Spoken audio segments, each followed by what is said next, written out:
Halo kawan-kawan, jumpa lagi di channel kesayangan kita Arai59. Semoga kalian sehat, banyak rezeki dan bahagia selalu. Kali ini, admin akan mengulas sebuah film berjudul Papillon yang dirilis pada tahun 2017. Papillon adalah bahasa Prancis yang berarti kupu-kupu. Cerita film ini berdasarkan kisah nyata seorang narapidana yang berhasil kabur dari penjara Camp de la Transportation di Guyana. Pria tersebut bernama Henry Carrier yang ditahan pada tahun 1933. Henry yang dijuluki Papillon menulis autobiografi yang lalu dijual sebagai buku berjudul Papillon. Film ini sendiri merupakan adaptasi dari film yang telah dibuat pada tahun 1973 dengan judul yang sama. Lalu, bagaimana kisah pelarian Henry Carrier dari penjara yang amat sangat mengerikan tersebut? Untuk itu, mari kita siapkan waktu, konsentrasi, dan selamat menyaksikan.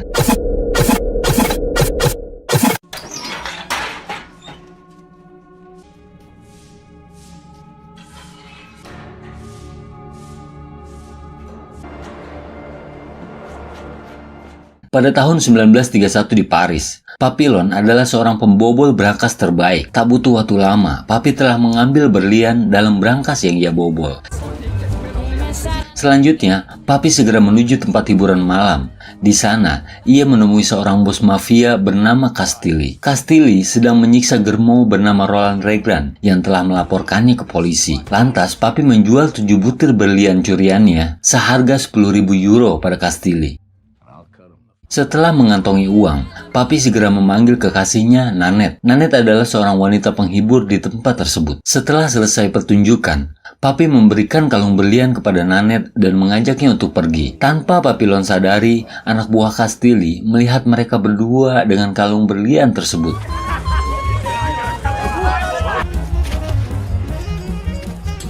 Esok paginya, Nanette mengajak Papi untuk meninggalkan Paris dan hidup sebagai keluarga sederhana di pedesaan. Namun, Papi meminta waktu 6 bulan padanya untuk lebih dulu mengumpulkan uang. Namun tiba-tiba, polisi datang dan langsung menangkap Papillon. Ia dituduh telah membunuh Roland Legrand, germo yang semalam disiksa oleh Castelli. Esok paginya, Nanette menemui Papi. Ia menyuruh Papi untuk mengajukan banding. Namun, Papi tahu betul, polisi dan penjahat sudah sulit untuk dibedakan. Papi berencana kabur dan meminta Nanette untuk melupakannya. Di sel sementara itu, ia disapa oleh Julot, seorang perampok nekat yang menyarankannya membawa uang untuk biaya kabur. Selanjutnya di tempat pemeriksaan, Papi dan Julot memperhatikan Louis Degas. Louis Degas adalah seorang milioner yang ditahan karena membuat obligasi palsu.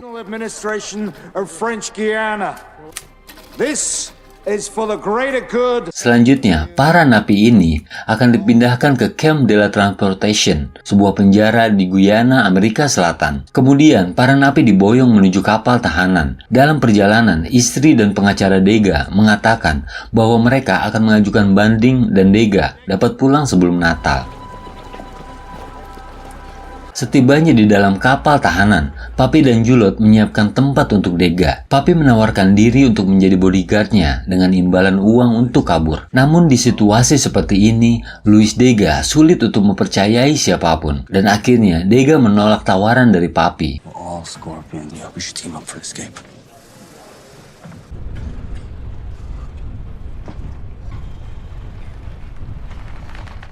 Malamnya, saat Degas tertidur, seorang penjahat kejam merobek perut napi di samping Degas hanya untuk mengambil uangnya. Dan ironisnya, polisi di sana ikut mengambil sebagian uang tersebut.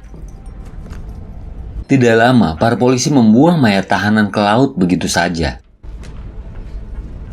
Mengingat kejadian semalam, pagi harinya, Degas terus mengikuti Papillon. Degas mulai khawatir. Akhirnya, Degas sepakat untuk menyewa Papillon sebagai bodyguardnya sampai ia bebas. Louis Degas tak berniat kabur karena ia yakin istri dan pengacaranya akan mengajukan banding untuknya. Malam harinya, penjahat kejam itu kembali beraksi. Kali ini, ia mengincar Louis Degas. Papi segera menjatuhkannya. Penjahat itu tak mengetahui siapa yang menyerangnya, hingga ia memukul dengan membabi buta.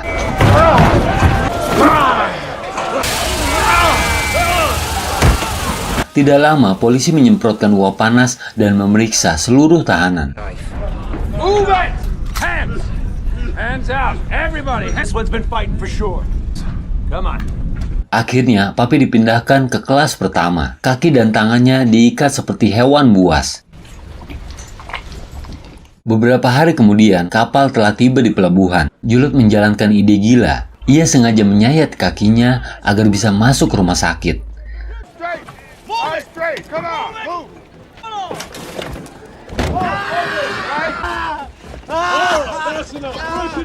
Selanjutnya, para tahanan digiring menuju Camp de la Transportation.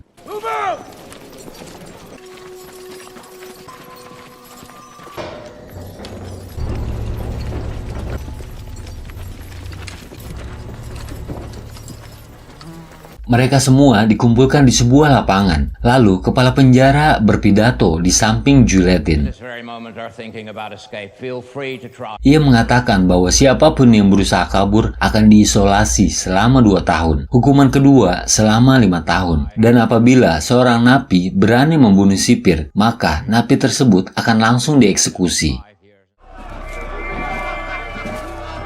Seperti biasa, Papi mencari tempat di pojok untuk melindungi Luis Dega. Uniknya, satu ruangan sel di penjara tersebut diisi oleh banyak napi. Setelah mendapat tempat, Papi menemui kepala kamar dan memesan pekerjaan di rumah sakit. Kepala kamar meminta biaya 1.000 euro dibayar cash tanpa tawar-menawar. Tidak pikir panjang, Luis Dega segera mengeluarkan uang tersebut dan membayarnya.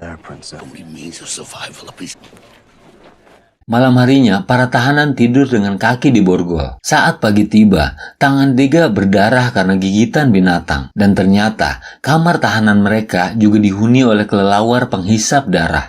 Kemudian, para sipir berteriak bahwa ada napi yang kabur. Selanjutnya, pembagian tempat kerja. Papi dan Dega ditempatkan di rumah sakit. Namun sayangnya, wakil kepala sipir memindahkan mereka ke Route Zero. Rupanya, adik ipar wakil kepala sipir ini ditangkap karena dokumen palsu yang dibuat oleh Dega. Wait. Take him too. Hero. Route Zero sendiri merupakan tempat penambangan batu. Mereka lebih mirip seperti budak daripada tahanan. Dega yang tak terbiasa kerja keras langsung kelelahan. Kemudian ia mulai tidak enak badan. Lantas, Dega mencari sesuatu yang ternyata Dega mengalami diare dan itu menyebabkan uang yang ia simpan di perutnya terjatuh. Papi segera berhenti mendorong troli dan mencari uang tersebut. Beruntung, Papi menemukannya kembali.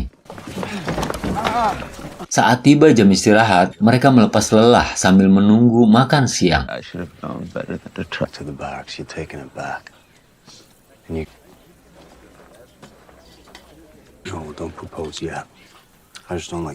Tiba-tiba di samping Dega, seorang tahanan meninggal karena kelelahan. Tanpa ragu, Selir, seorang napi senior, mengambil jatah roti mayat tersebut lalu membaginya kepada Papi.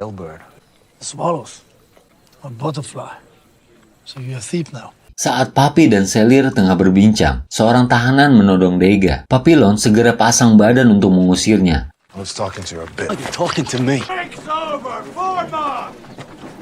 Di jalan, mereka bertemu rombongan wanita pesanan dan seorang germo yang meminta tumpangan. Papi menanyakan perahu pada germo tersebut. Germo tersebut membandrol harga 5.000 euro untuk tumpangan perahu dan ia akan pulang 3 hari lagi. Beres bekerja, Papi dan Dega membersihkan diri. Ternyata, orang yang menodong Dega sebelumnya masih menyimpan dendam. Ia datang bersama 2 orang temannya untuk membuat perhitungan.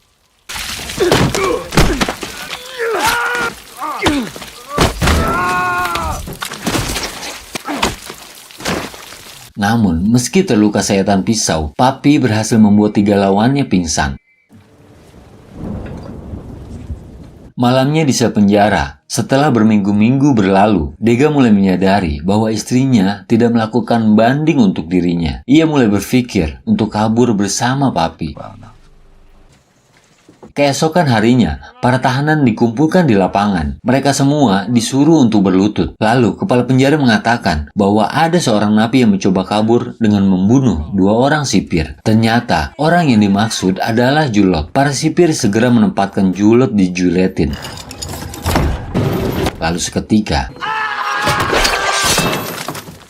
Kebetulan, Papillon ditugaskan untuk membawa mayat Julot. Meski Luis Dega sangat enggan, Papillon terus mengajaknya. Tiap tahanan yang mati, mayatnya akan dibuang ke laut sebagai umpan ikan. Go get the boat ready. Tentu saja, Dega yang merupakan milioner tak terbiasa mengangkat beban. Sipir memaksanya dengan cambuk agar Luis Dega tetap membawa mayat Julot, dan itu membuat Papillon geram.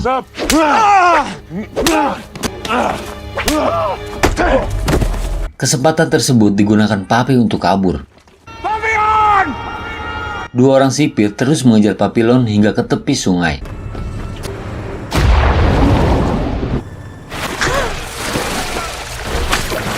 Luis Dega sangat frustasi karena ditinggal oleh Papillon begitu saja. Come on. Malam harinya, Papillon menemui Germo yang hendak pulang. Namun, Papi tidak membawa uang sedikit pun. Ia berjanji akan membayarnya setelah tiba di Prancis. Tidak diduga olehnya, ternyata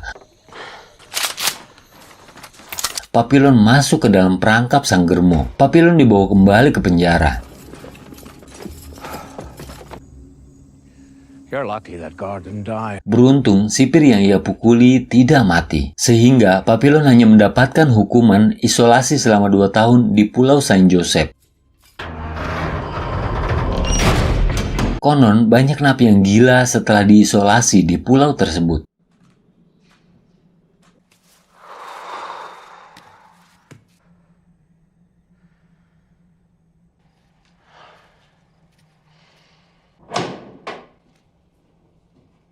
Makanan yang ia dapatkan hanya berupa kuah sup yang rasanya seperti air kobokan. Untuk menelannya, Papi perlu menahan napas. Setelah beberapa hari, sipir yang dipukuli oleh Papi datang ke selnya untuk membalas dendam.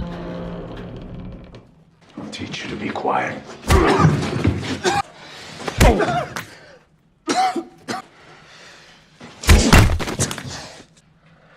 Come on, he's crazy.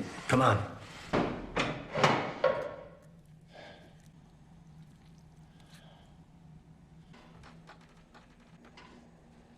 Beberapa hari kemudian, ada yang menaruh kelapa tua di ember Papillon. Ternyata, Luis Dega yang menitipkan kelapa tersebut untuk Papillon.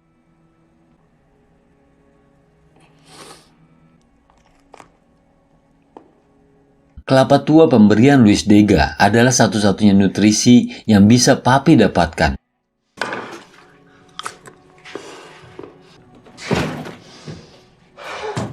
Namun, beberapa hari kemudian, saat Papi ingin mengambil embernya, tiba-tiba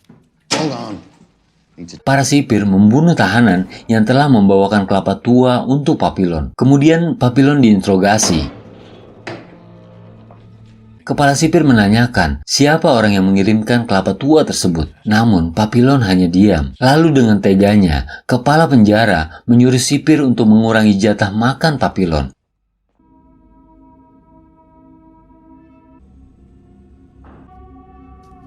Hari demi hari, Papillon kekurangan nutrisi, badannya semakin kurus. Setiap ia mengintip keluar, selalu ada mayat yang diseret untuk dibuang ke laut.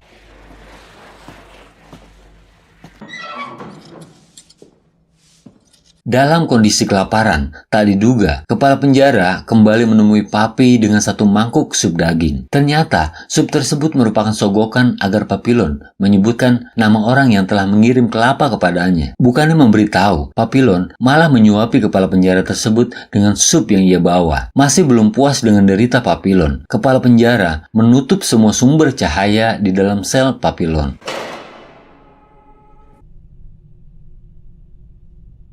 Bukannya mati, Papillon malah berhalusinasi. Tidak lama, Papillon melihat brankas di tembok sel. Ia mencoba membuka brankas, seolah untuk membebaskan pikirannya. Papillon adalah seorang ahli pembobol brankas. Namun kali ini, ia tidak mampu membukanya. Papillon menyerah. Ia kehabisan akal untuk membuka brankas tersebut. Namun tiba-tiba, brankas tersebut terbuka sendiri dan membebaskan pikirannya. Hari demi hari berlalu. Tanpa terasa, Papillon telah menghabiskan 2 tahun dalam sel isolasi. Lalu, 2 orang sipir membawanya ke ruang perawatan. Di sisi lain, Luis Dega dipekerjakan sebagai administrasi di penjara tersebut. Mengetahui Papillon telah bebas, Luis Dega segera menuju ruang perawatan untuk menjenguknya. Sampai di sana, ia sangat miris melihat keadaan Papi. Dega mengira bahwa Papi sudah gila karena diisolasi dalam ruang gelap selama 2 tahun. Kemudian Dega bercerita bahwa bandingnya tidak pernah diajukan oleh istrinya. Dan kini, istri dan pengacaranya telah menikah. Mereka hidup bahagia dengan harta yang telah Dega kumpulkan selama hidupnya. Lalu tiba-tiba Papi menjawab, ternyata dia tidak gila. Papi cuma acting agar ia dibawa ke rumah sakit. Kemudian Dega membocorkan agenda penjara bahwa hari Minggu akan diadakan pertunjukan film dan saat tersebut adalah saat yang tepat bagi mereka untuk kabur. Selanjutnya, Papi kembali berakting agar ia diberikan obat penenang. Leave now! Leave! Papi dengan sengaja mengumpulkan obat penenang tersebut. Bring me some water!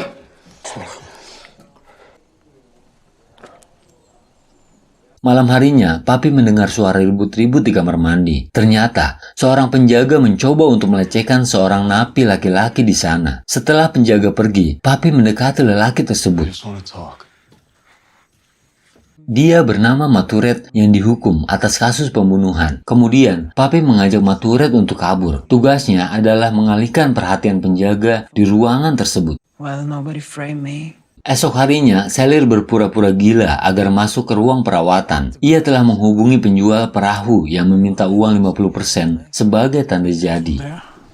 It's a straight shot to the ocean. We got a plan.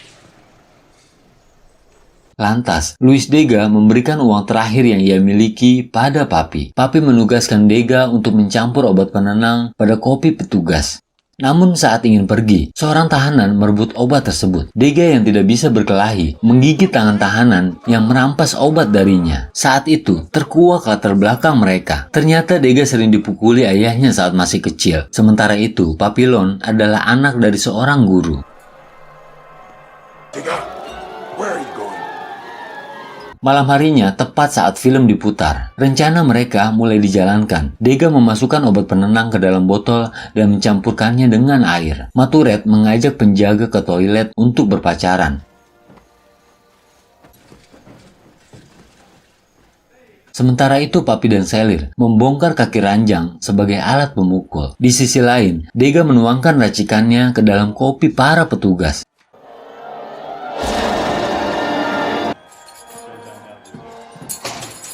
Lalu, Papi dan Selir melumpuhkan penjaga di toilet.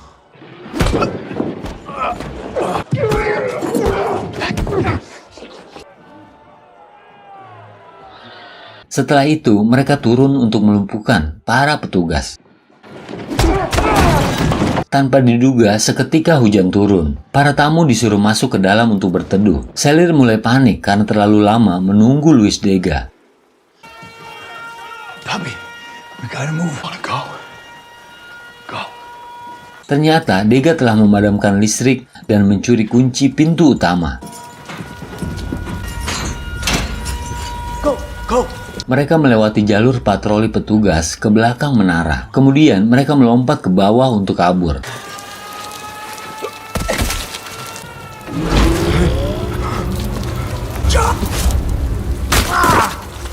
Sayangnya, kaki Dega terkilir hingga semakin memperlambat mereka. Setibanya di hutan, mereka ditodong oleh segerombolan orang. Namun ternyata, penodong tersebut adalah orang yang menjual perahu pada mereka. Penjual perahu segera meminta sisa uang tagihan. Papi dan Luis Dega sempat ragu pada penjual tersebut. Setelah memberikan uang kepadanya, ternyata penjual tersebut adalah orang jujur. Mereka segera menyiapkan perahu dan berlayar. Pagi itu, air laut sangat tenang. Namun siang harinya, perahu mereka bocor, kemudinya pun patah. Take the tiller! Dalam kepanikan tersebut, Selir yang tidak menyukai Luis Dega sejak awal ingin menyingkirkannya. Menurutnya, Luis Dega hanya menjadi beban tak berguna di perahu tersebut. Beberapa saat kemudian, keadaan laut terlihat sangat tenang. Namun di depan, badai besar tengah menganga untuk menggulung mereka. Hal tersebut membuat Selir semakin bersemangat untuk menyingkirkan Luis Dega agar beban perahu mereka berkurang. Kemudian, perkelahian pun dimulai. Home!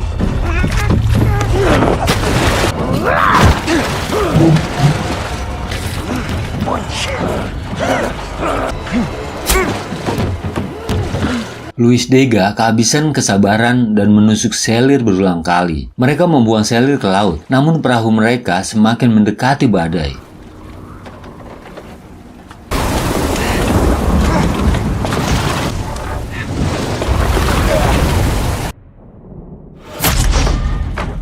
Saat terbangun, Papi sudah berada di pulau dengan penduduk primitif.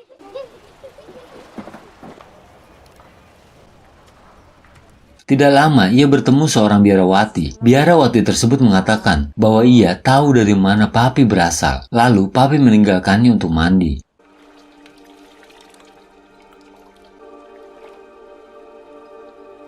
Sementara itu, Luis Dega dengan kakinya yang bengkak masih syok dengan apa yang ia lakukan kepada selir. Namun Luis Dega dan Maturet memutuskan untuk tinggal di tempat tersebut. Sementara itu, Papi tetap ingin kembali ke Paris. Good luck. Papi, it's paradise. Dalam perjalanan, Papi melihat mobil polisi. Ia segera kembali untuk mengabari Dega dan Maturet. Namun naasnya, Maturet tewas tertembak. Sementara itu, Luis Dega dan Papillon kembali dibawa ke penjara. Setelah menjalani hukuman isolasi selama 5 tahun, kepala penjara yang kejam mengirim Papillon ke Pulau Iblis. 5 years in solitary. Find it where you're going.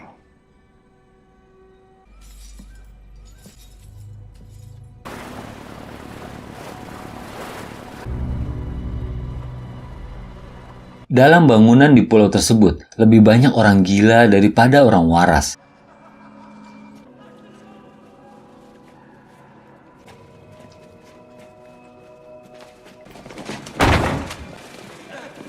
Namun tidak lama, ada pria yang menghampirinya. Itu adalah Luis Dega. Dega telah 5 tahun tinggal di Pulau Iblis. Luis Dega menjalani hari-harinya dengan melukis dinding dan langit-langit kamarnya. Tampak lukisan Papi dengan tato kupu-kupu di dadanya. Kemudian, Luis Dega mulai menyiapkan makan dan minum. Rise and shine. Pagi harinya, Dega mengajak Papi untuk mengambil air. Tidak lama, Papi menaiki tangga menuju sisi pulau. Papi masih menyimpan harapan untuk bebas.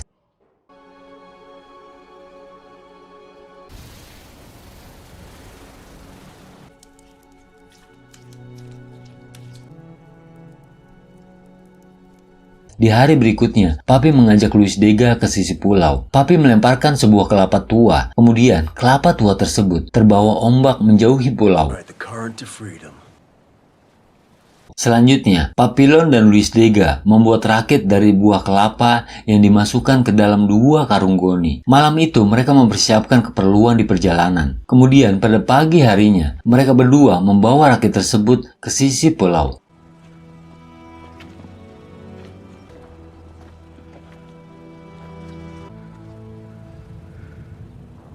The fall will probably kill us. Saat Papi menyatukan rakit, ternyata Luis Dega tidak berencana untuk kabur. Ia melakukan semuanya hanya untuk membantu Papillon. Ini adalah upaya ketiga Papillon untuk kabur.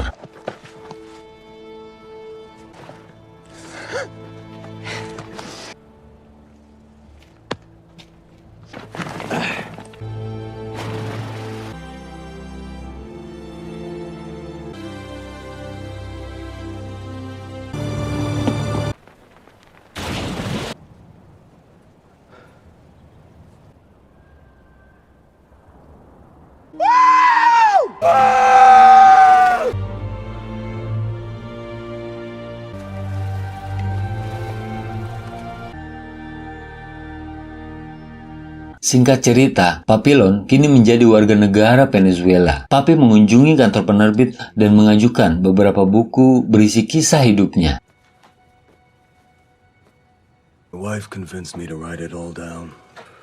Kemudian, buku dari Papi diangkat sebagai film berjudul Papillon yang kawan-kawan sedang saksikan saat ini. Dengan berhasilnya Papillon, cerita pun selesai. Lebih dari 80.000 tahanan dihukum penjara di Guyana, Prancis. Kebanyakan dari mereka tidak pernah kembali ke Prancis. Autobiografi Henry Cavill berjudul Papillon menjadi buku terlaris nomor 1 selama 21 minggu di Prancis. Beberapa saat kemudian, buku tersebut telah terjual sebanyak 13 juta eksemplar dalam 30 bahasa. Pada tahun 1970, Menteri Kehakiman Prancis menandatangani dekret yang mengizinkan Henry Cavill untuk pulang. Selama sisa hidupnya, Henry hidup sebagai orang bebas dan sukses setelah menjalani kisah pahit dalam hidupnya.